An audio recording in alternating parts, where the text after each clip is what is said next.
Hello, everyone. Quay, Cool Banana. Hey, Tavesty and Tiger. Sorry if I say names wrong. Yeltra HX. Hello. Chick-fil-A for breakfast sounds amazing. Hello, Hipster Gabe. India and Pakistan. Stop. Oh yeah. We could react to that video. Oh, no audio?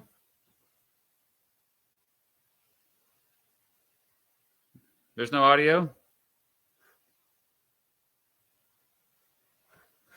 Yeah, it says it's working. Huh? Yeah, it says it's working. Oh, okay.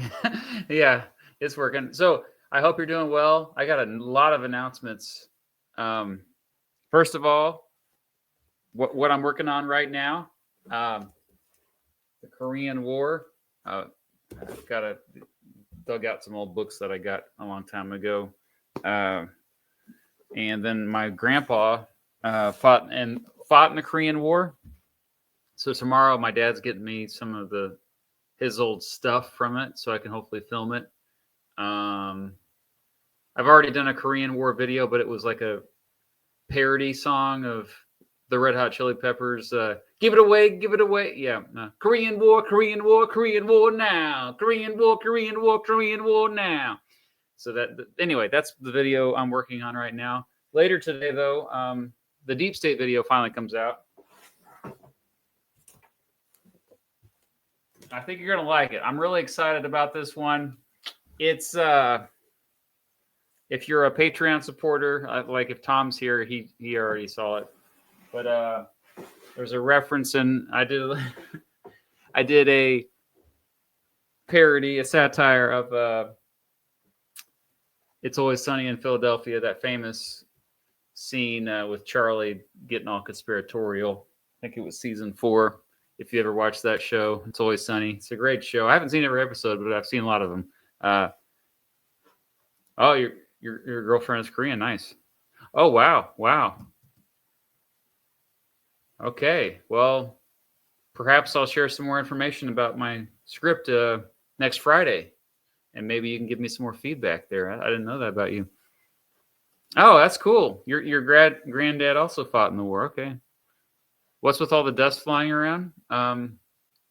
This is the Dust Bowl 3.0. So we're living in the Dust Bowl. Hey, there was a Dust Bowl that happened in the 1880s that nobody talks about. It's a conspiracy. Everybody knows about the 1930s Dust Bowl, but no, there were huge dust storms in the 1880s, and nobody brings it up. So yeah, there's a Dust Bowl going on now too. Hello, LeBron. What else? I haven't announced yet. I was going to make a separate video, but there's a new poster for Useful Charts, a timeline of U.S. history poster.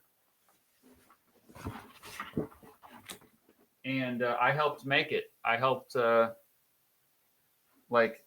all the information on it. I collaborated with Matt Baker of Useful Charts. Of course, he designed this wonderful poster. This is the big version. I have the smaller version up here on my wall now. Oh, whoa, the sun. The sun is shining right into that, so you can't see that anyway. But yeah, so you can purchase it now. It's pretty neat. And I was going to react to a Useful Charts video today, actually. If you're not familiar with Useful Charts, he used to be a social studies teacher like me. He's Canadian. He lives in Vancouver, but he started designing posters to help his students learn history. The posters took off. Teachers around the world bought them and put them in their classrooms. Other people just bought them and put them on their walls in their bedrooms or in their living rooms. And so that became a huge business for him. That's how he makes most of his money. And then he decided, I'm going to start putting these, going over these posters and videos. And so now his YouTube channel is huge. And he made one about popes that we're going to react to because there's a new pope. There is a new pope. JD Vance is 0-2 versus popes. That's right. There's a new pope. The first pope ever from the United States of America, which, that's not a surprise. The United States is not even 250 years old yet. So there have been about that many popes, like 260 something popes, I think. But he is Pope Leo the whatever. There's been a lot of Pope Leos. What is Roman numerals? I always Pope Leo XIV. That's the 14th. Is that right? Is it the 14th? Why do they have to keep using Roman numerals? Can't we get over this? It is 14th, right? Okay. But yeah, so Pope Francis died a couple weeks ago, and the white smoke came out of the roof of the Vatican yesterday, which means they had the cardinals that had gotten together there in the Sistine Chapel had picked a successor. And he's from Chicago. Apparently he's woke. That's what a lot of people are joking around about, because he criticized J.D. Vance. Yeah, don't let J.D. Vance anywhere near Pope Leo or China to Taiwan. Okay. You may call the communion wafers deep dish. I love that. It is 14th. Okay. Is that a good way to do Roman numerals, Aaron? I know there's a trick to it. I just know X is 10, and so I saw the IV afterward. Yeah. I get. Okay, I see what you're saying. Yeah. Anyway, so we're gonna look at what this video actually came out a few days before the new pope was announced. Oh, look at that! His Wikipedia page is already updated. Let's check this out. Yeah, Pope Leo the 14th, also known as Robert Francis Prevost. Born in 1955. So yeah, they don't like to not, ever since John Paul II, who was chosen to be Pope at a relatively young age, and then he was Pope for many decades.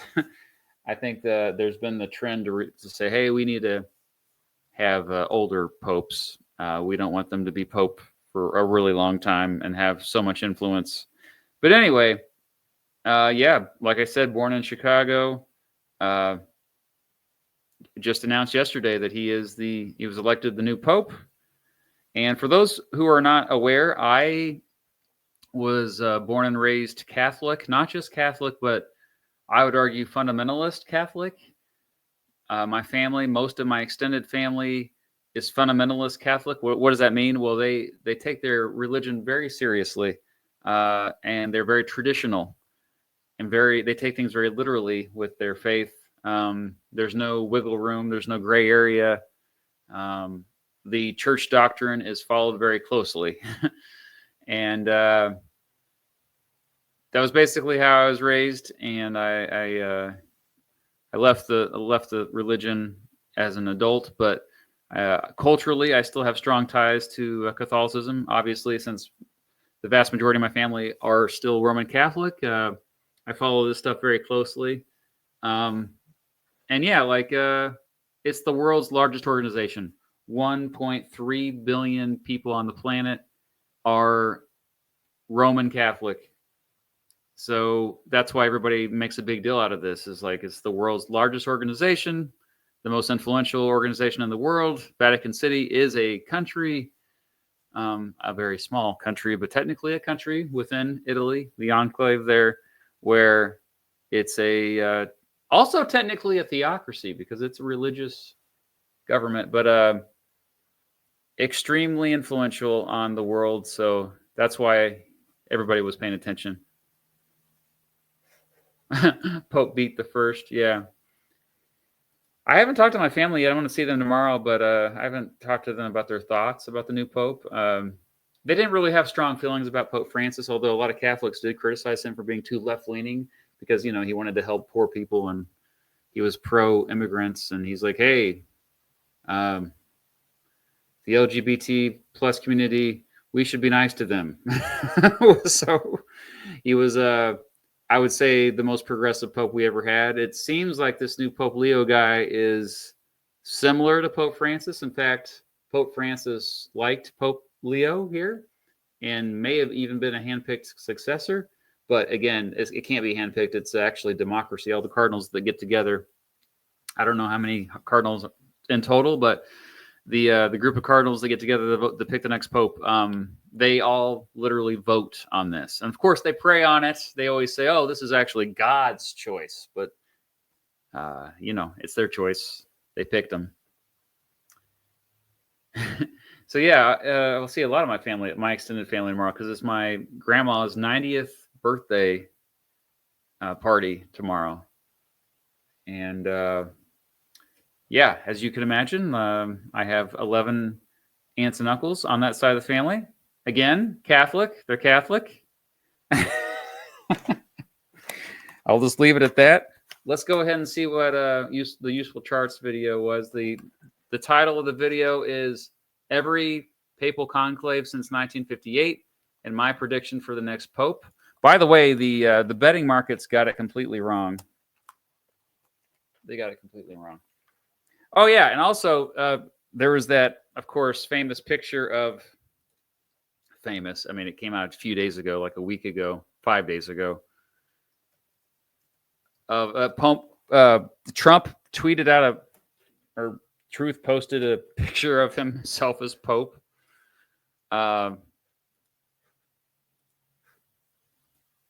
Yeah, this is just pretty AI, of course, but it was controversial. I would say in poor taste for a lot of Catholics. Even my dad was like, "Okay, yeah, why did you do that, dude?" My dad, of course, voted for Trump 3 times. Okay, let's watch the video as promised here.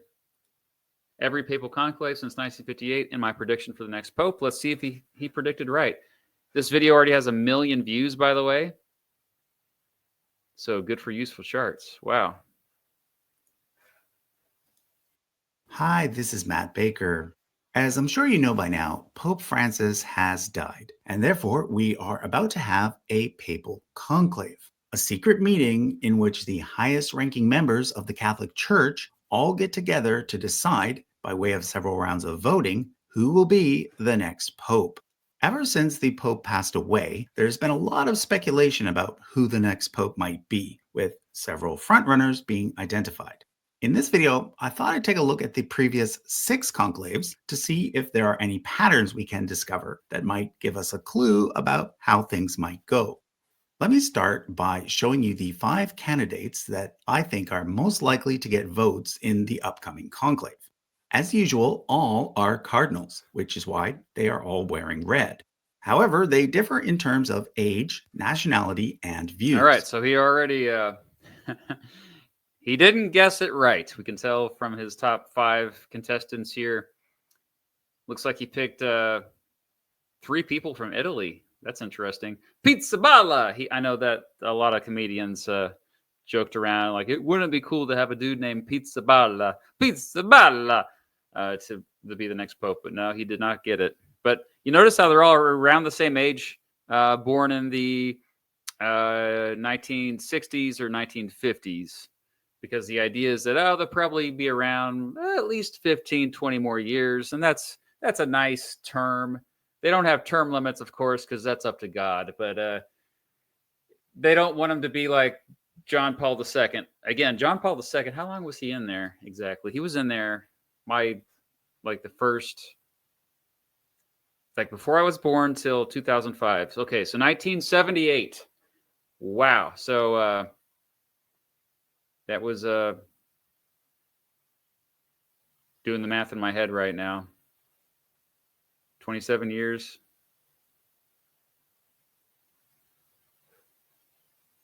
Who was Pope the longest? That would be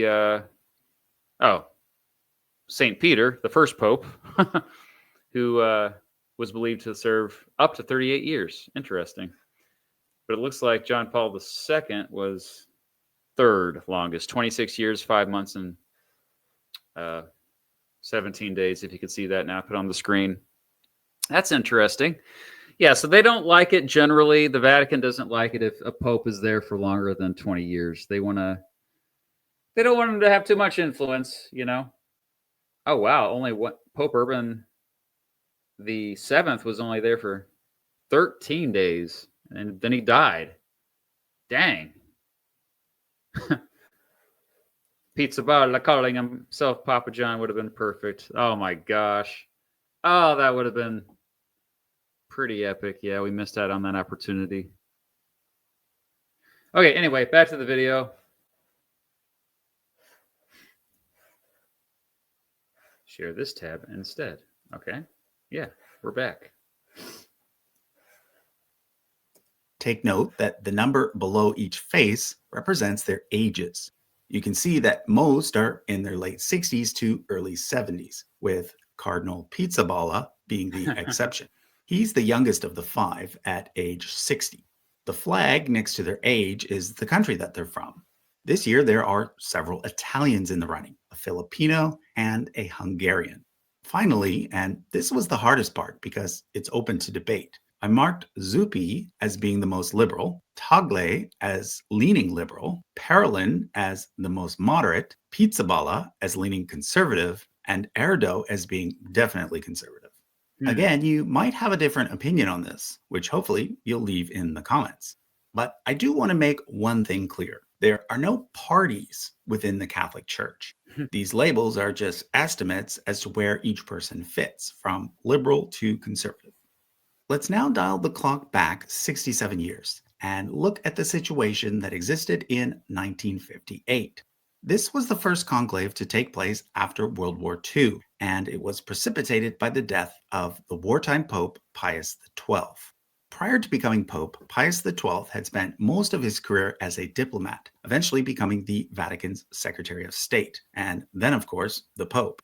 Generally speaking, popes tend to be either strong at being diplomats, meaning excelling in their role as a global leader and at representing the Catholic Church to outsiders, or strong at being very pastoral, meaning taking care of the Catholic Church itself. Whenever there's a pope that leans heavily in one direction, the next pope is usually chosen due to their strength in the other direction, in order to sort of balance things out. I didn't know this. And I didn't realize that Pope Francis was actually more of a pastoral pope.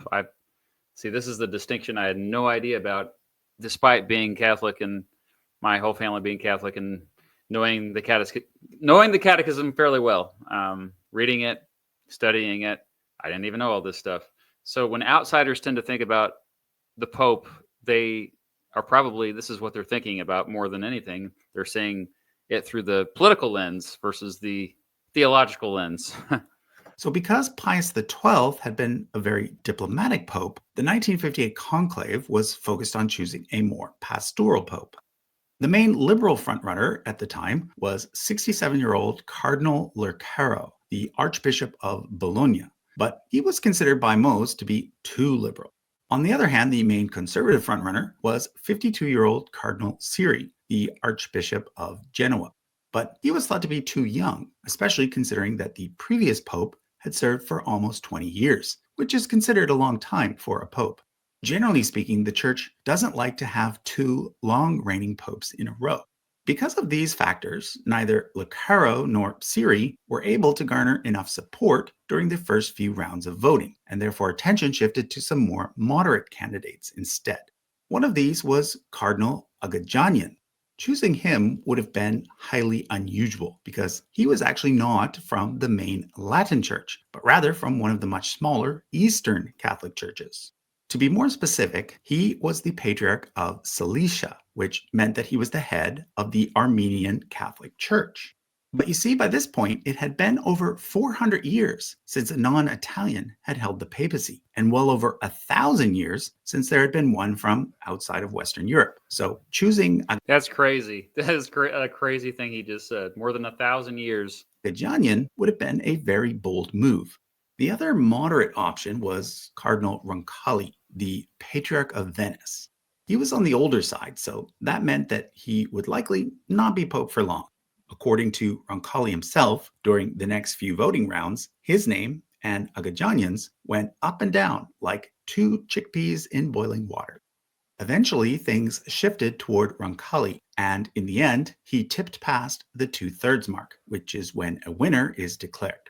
He went on to become Pope John the 23rd, and although he reigned for less than 5 years, his papacy wound up being extremely consequential. Because, by the way, the 2/3 majority thing is still the policy, which is difficult to get. If you can get 2/3 of the cardinals in there, I was looking up the number how many cardinals are in the College of Cardinals that appoint the Pope now, and it looks like, well, I'm getting different numbers here. So let me verify this.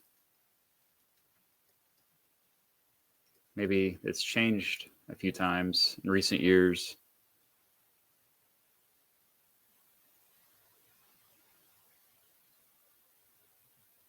Well, it says how many. Okay.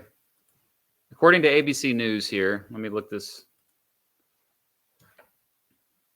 Oh, and by the way, there have been 266 popes in the Catholic Church, roughly 2,000-year history, spanning 3 millennia. It's just crazy. I mean, fans of history are, of course, it's hard not to get caught up in this stuff because this is a tradition that's been going on for so long. So regardless of your faith or lack of faith. Okay, so I was trying to find where I saw the highlighted text. So there are 252 cardinals worldwide. It says here the preparatory meetings that they have daily during the interregnum are collectively known as the General Congregation. Of the total number of cardinals, 135 are age eligible to serve in the conclave as cardinal electors, which is the largest number in history.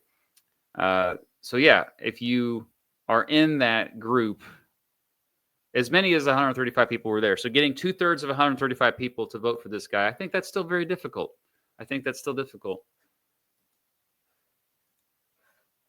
Because it was he who initiated Vatican II, which was the council aimed at modernizing the Catholic Church. For this reason, he's often considered to have been a liberal pope, but from what I hear, that's an oversimplification. Now, there's one more thing to note about the 1958 conclave. Much later, during the 1980s, a conspiracy theory developed about this particular papal election. To this day, some very conservative Catholics believe that Cardinal Siri actually won during the early rounds, but was then bullied into turning it down. Oh. They therefore believe that every pope since 1958 has been illegitimate, which is why they're called sedevacantists. Yeah, sedevacantists. There's a lot of them on Twitter, and a lot of them troll me, actually. They are a interesting bunch. Ante being Latin for the chair is empty. Adding fuel to this theory is the fact that the smoke from the Sistine Chapel's chimney did appear white for a while early on, signaling that a pope had been chosen. But then it turned to black, signaling that the voting would continue. The official explanation is that those inside simply had some trouble lighting the wet straw that was traditionally used to produce the black smoke. Nowadays, special chemicals are used in order to avoid this problem. Now, before I move on, I want to tell you about the resource that I've personally been using to navigate all the different perspectives in the media about the upcoming conclave. It's called Ground News, and it's a website and app that allows you to examine breaking news topics, % off, unlimited. What a surprise. Ground News is a sponsor. By the way, they're sponsoring my Korean War video. Okay, back to this. Conclave of 1963. The main candidates were pretty much the same as 5 years earlier, except, of course, for Roncalli. Instead, Cardinal Montini, the Archbishop of Milan, was now in the running. He had received a few votes last time, even though he was not yet a cardinal. Now, this election was particularly important because while John the 23rd had started Vatican II, it had not yet been completed, and thus it would be up to the new pope to either keep things going in the same direction or reverse course. Again, Lecaro was considered too liberal, Siri was considered too conservative, and Agajanian, being Armenian, would have been a highly unusual choice. Therefore, this time around, Montini was the obvious choice, and it took only 5 rounds of voting, unlike 11 last time, for him to be chosen as Pope. He chose the name Paul VI, and as expected, he finished the work of Vatican II. Being younger than the previous pope, his papacy lasted just over 15 years, which meant that the next conclave took place in 1978.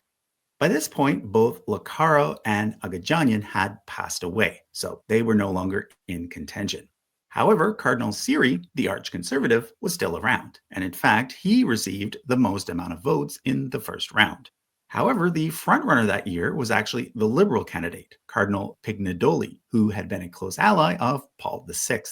Unlike the previous two popes, who had been more pastoral, he was more of a diplomat, and thus would have made for a nice change. His current position was that of head of the Office for Interreligious Dialogue. But, as usual, there was a deadlock between those who wanted the liberal to win and those who wanted the conservative. This time around, the main compromise candidate was Cardinal Luciani. You know, it's just so weird, like him just... I guess I know it's an oversimplification here, but just saying, oh yeah, this cardinal was conservative, this one was moderate, this one was liberal. These are labels that I typically don't think of when I think of popes. I don't think of us like trying to apply nice, neatly packaged political categories for popes or cardinals to fit in. So I don't know enough about all of these dudes, of course, but I do want to. I wonder where he's getting his information as far as how we know politically where they stood on most issues. Because I don't know. I'm sure you can probably interpret this in many different ways, especially when you're trying to compare it to American politics. The Patriarch of in American politics today. Venice. He ended up winning, and in order to honor the previous two popes, he chose the name John Paul. But Pope John Paul I served for just 33 days. That's because he unexpectedly died in his sleep of a heart attack. This, of course, has led to all sorts of conspiracy theories.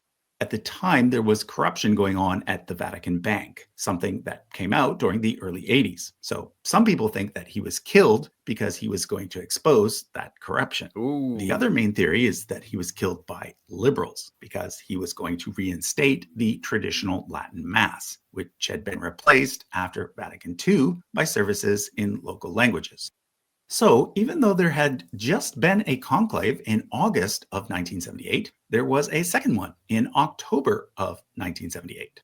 Pignedoli was still a possibility, but this time the frontrunner on the liberal side was Cardinal Benelli, the Archbishop of Florence, who was a bit more moderate.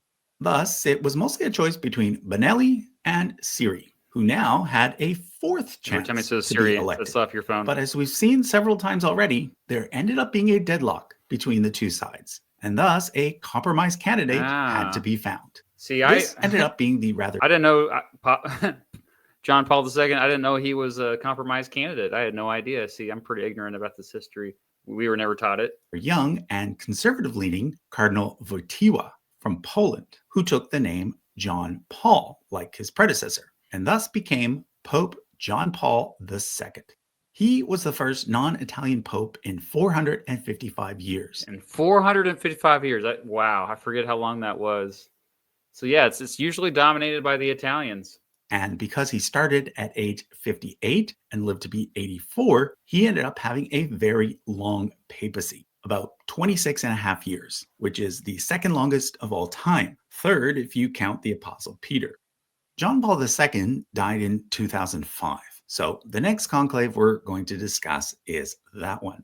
Up until this point, all of the conclaves that we've looked at resulted in some sort of surprise, compromise candidate. Well, that was not the case in 2005. This time around, the clear frontrunner was Cardinal Ratzinger from Germany, a theologian who was a major figure in the Vatican bureaucracy, which is known as the Curia. Neither of the John Pauls had been members of the Curia, so it was kind of time to have a more administrative pope. Plus, since John Paul II had such a long papacy, the thinking was that it would be good to have a sort of transitional pope, meaning someone old. Ratzinger was 78, so he fit that bill So too. was Martini. Plus, while he was now considered a conservative, he had originally been a liberal, so He sort of understood both sides. At the time, Ratzinger was Dean of the College of Cardinals and thus in charge of the conclave itself. Deans, although very high ranking, rarely end up being chosen as Pope, but this time the Dean was, and Ratzinger became Pope Benedict XVI. One of the reasons he gave for choosing that name was to honor Pope Benedict XV, who had been Pope during World War I. Had John Paul II's papacy not lasted so long, the left-leaning Cardinal Martini might very well have become Pope instead. But by 2005, he was suffering from Parkinson's, so this perhaps hurt his chances. The cardinal who received the second largest amount of votes that year was actually Cardinal Bergoglio from Argentina, the future Pope Francis. Yep. Now, one of the most notable things about the next conclave, the one in 2013, is that it was not precipitated by the death of a pope. You see, popes usually serve until death, but there have been some exceptions. Of the 265 popes up to that point, only 5 definitely resigned. Pope Benedict became the 6th person on that list and was the first to resign in almost 600 years. In his case, his resignation was due to poor health. He only died a couple years ago. Thus, unlike this time around, the 2013 conclave took place without a funeral happening. However, Pope Benedict XVI was not involved in choosing his successor. Instead, he faded into the background and was simply known as the Pope Emeritus, eventually passing away in 2022. So who were the main candidates in 2013? Well, there were lots of possibilities mentioned in the media, including Cardinal Schönborn from Austria and Cardinal Turkson from Ghana. Had he been elected, Turkson would have become the first Black Pope within known history. Yeah. But in the end, it was these 3 men who ended up getting the most votes. 2 were conservatives, Cardinal Ouellet from Canada and Cardinal Scola from Italy. And the more liberal-leaning candidate was Cardinal Bergoglio from Argentina, who had come in 2nd place last time. Failed candidates from previous elections rarely get elected, so no one really expected him to win. But he did, and he became Pope Francis, the first pope to take that name. You see, within Catholicism, there are several orders that clergy and other members can join, such as the Benedictines, Franciscans, Jesuits, Dominicans, and Carmelites. These are not separate denominations, but rather special organizations with special missions. Francis was actually a Jesuit, in fact, the first ever Jesuit to become pope. But he chose the name Francis in order to honor Saint Francis of Assisi, the founder of the Franciscans, and someone known for helping the poor. Yeah, Francis of Assisi was a pretty fascinating figure in Italian history. Of course, one of the most praised Catholic saints today. What was it? San Francisco, I think, is named after him. Pope Francis went on to serve for 12 years and was considered more progressive and pastoral than his immediate predecessor. Okay, this brings us to the 2025 conclave, the one that's about to begin in just a few days. Once again, there predicted wrong, because none of those 5 were, unless he says none of those 5 are in this video. We'll see. Are a lot of names being bounced about in the media. These are the Papal, meaning those considered able to become pope. Technically, if you look on the screen, looks like Pope Leo, so Robert Prevost is not on here, right? Or unless that's him at the top. Wait, is that him at the very... Trying to compare pictures here. Robert Prevost.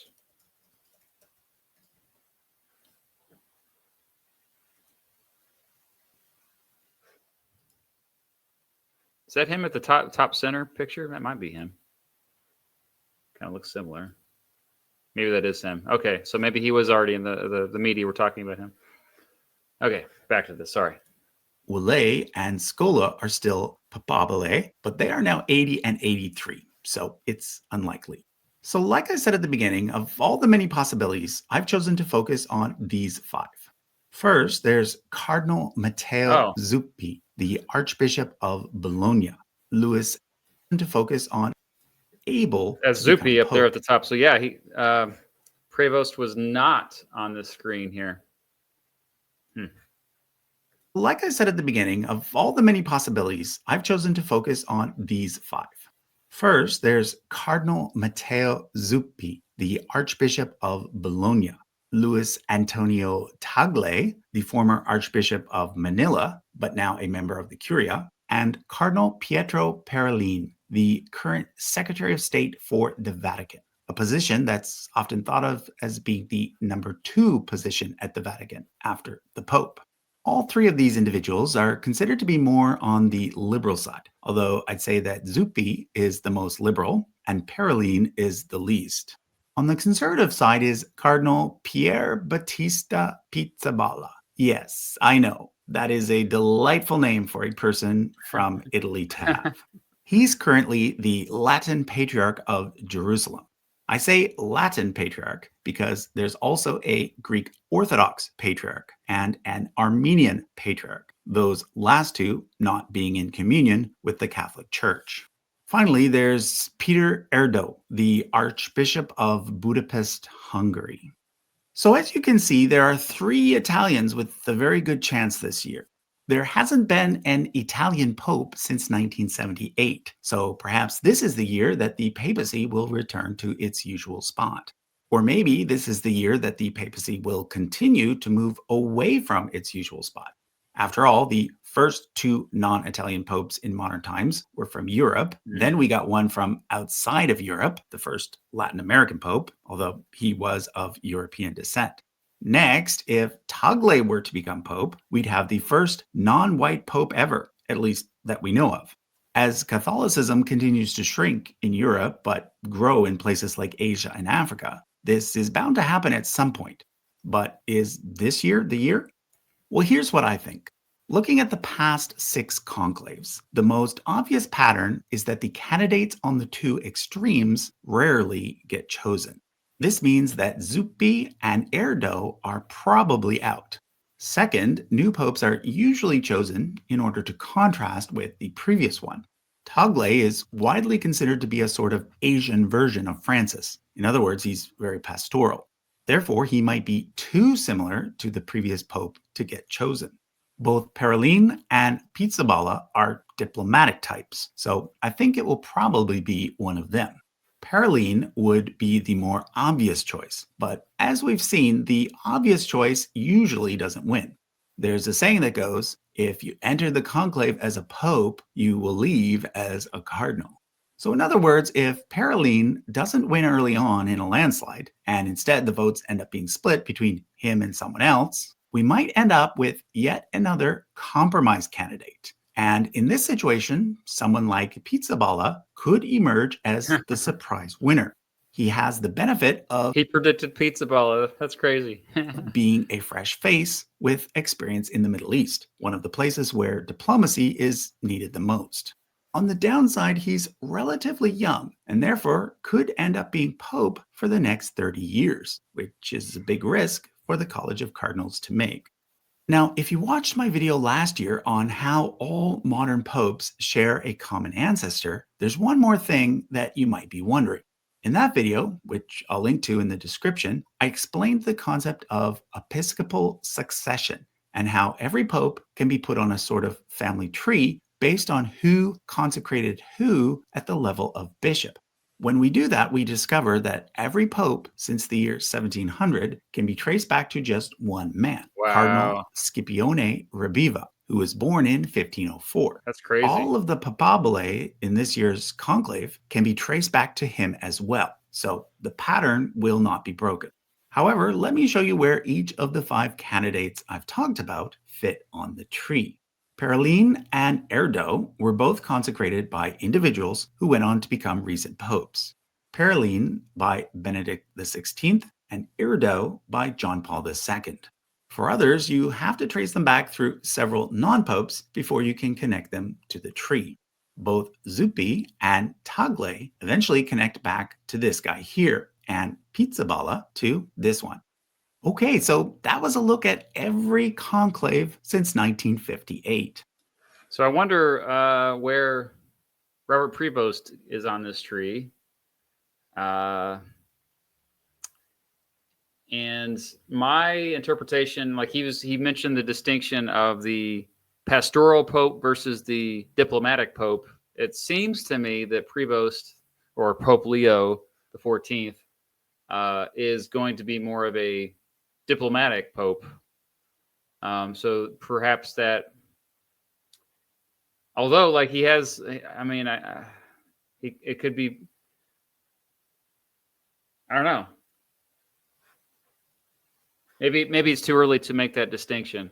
So regardless, he got it wrong, completely wrong. He didn't even have him up there on the screen for his top 9 possibilities. So this is definitely a pick that for Pope that surprised a lot of people.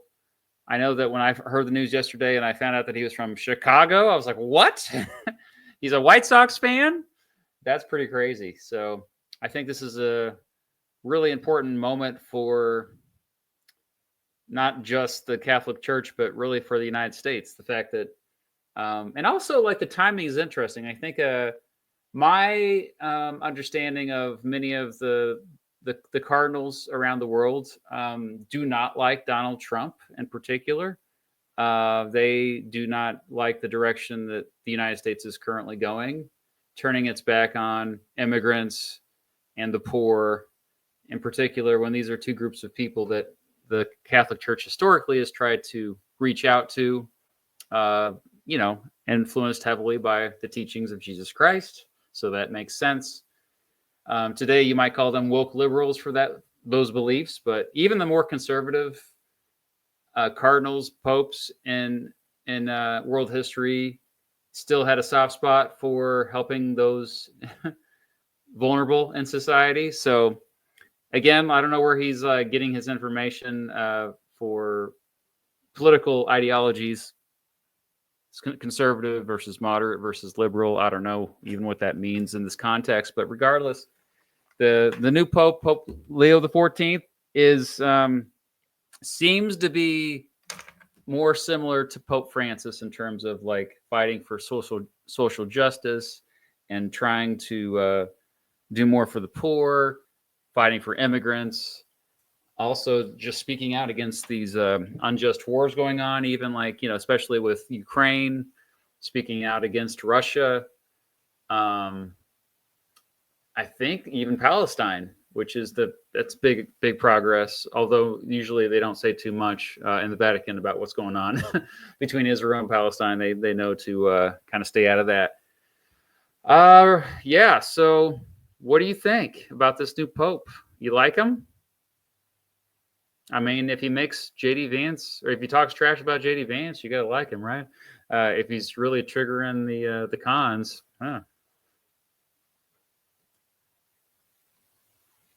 Okay, Troca, yeah, makes sense. Speaking of which, Mrs. Beat, I forgot to say, she's mentioned I'm a distant cousin of Matt Baker. He made a whole video about it. That was pretty cool. So subscribe to his channel if you haven't already. Useful Charts. We've collaborated a few times over the years. He's fine. Maybe it's too early to tell. Yeah. All right. I think I'm gonna wrap it up here.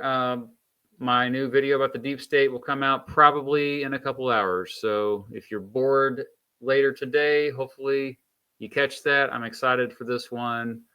Another thing I forgot to mention earlier is I went to this conference earlier this week in Washington, D.C. It was hosted by an organization called Trending Up. And they had a bunch of creators there. Most of them were progressive left-leaning folks. And most of them were on Instagram or TikTok, not YouTube. I was actually invited by an organization called Define American, who I've collaborated with in the past. They've helped me like research and produce content. And so it was a cool opportunity. I got to meet some members of Congress. So I'll be releasing some videos over that. And I met a couple members of the House. And I brought up voting reforms to them, in particular, expanding the size of the House of Representatives, ending gerrymandering, ending plurality voting. Heck yeah. And I got their opinions. Like the two members of Congress that I asked about expanding the House, they had never even, I don't think, thought about it that much before, which is to me astounding, or at least they were, pretending like they had never thought about it. And I got to meet a lot of other creators. I spent a lot of my time hanging out with Ray from City Nerd. If you're familiar with the channel City Nerd, I posted a picture on Instagram. But it was cool. It was a whirlwind. It was a lot of it was a blur. I was hanging out with people that are a lot different than me. So I think I was the only one there from Kansas, or really the surrounding states either. I don't think I met anyone from Middle America. There was one dude from Iowa who's he's a. I was chatting with him. He helps out Adam Mockler. He helps film his stuff. I didn't get to meet Adam Mockler again. I saw him at the DNC as well, and he's somebody who's shared my videos before, so that's pretty cool. But anyway, I wanted to share that with you because it was a really fascinating experience. Also, I got to see a lot of speeches up close by very influential members of both Congress and just like maybe people that will be future presidents, such as I saw Pete Buttigieg. He gave quite a good speech, and there was a small panel with him. Maxwell Frost, who I'm very impressed with. There was a panel with him. I tried to ask him a question, but they didn't get to me when I raised my hand. Really inspirational speech by Raphael Warnock. I've seen him speak twice now, also at the DNC. Raphael Warnock is by far the best speaker I've seen by both times. He is such an inspirational speaker. I literally was tearing up when I was listening to him. Just he knows how to talk very well. I guess it's like he's a preacher or something, or like he was a preacher. Anyway, who else did I see? Hakeem Jeffries, which I was less enthusiastic to see. You know, the former Speaker of the House, now Minority Leader in the House for the Democrats. Elizabeth Warren, I saw her. She was pretty good. Elizabeth Warren gave a speech. But yeah, I saw Ro Khanna again. I just keep running into Ro Khanna in random places. I didn't talk to him this time, but I did interview him at the DNC. But Ro Khanna is great. He's always great at making himself available to influencers, which is still a term that all of us we cringe when we hear it, but I guess that's still technically what we are. The bottom line is it appears to be a more unified front, fighting against what's going on right now with the Trump administration in terms of like, there are a few people that have money that are organizing networks to all be on the same page in terms of communication, in terms of uniting against the Trump administration, as opposed to just like purity tests and infighting that we've seen on the left end of the spectrum for many years now. A lot of people that had different views on, say, what's going on with Palestine, with Gaza, even if they disagree on that, they kind of put that aside and said, hey, we're going to unite to fight for these certain things and fight against what's going on with the Trump administration again. So yeah, I just thought that was interesting. I felt like the beginning of something big. It felt like maybe this is what political organizations on the right were doing 10 years ago. So I think it's like a lot of seeds are planted, and I don't know where I fit into all of that because I'm just a history tuber. I mostly make history content. When I do speak up about current events, contemporary political issues, it's usually on here with me, and on Twitch or on social media. I'll chime in occasionally too, obviously, like Twitter and Blue Sky. But yeah, most of my videos, I still generally try to keep my opinions very limited. And although you'll notice what topics I'm choosing to focus on, I think there's purpose behind that with how things are going with the direction of the country right now. So yeah, he's great. Warnock is just fantastic. You think the Dem leadership has been pretty slow to react, though? Absolutely. It's almost like they're figuring out how they want to proceed, and they want to make sure everybody's on the same page first. I mean, you're seeing some bold action. The Cory Booker, what he did was pretty impressive. By the way, he was somewhere there too. I didn't get to see him. I still haven't met him. But Cory Booker's filibuster was impressive. The senator from Connecticut, what's his name? ban something. No, it was not. The one who went to go see Abrego Kilmar. Why am I blanking on his name right now? Anyway, that was impressive too. That was cool. But you're right. I don't think the Democrats have really done much yet in Congress. It's kind of been frustrating. Do my famous beatboxing. Don. I'm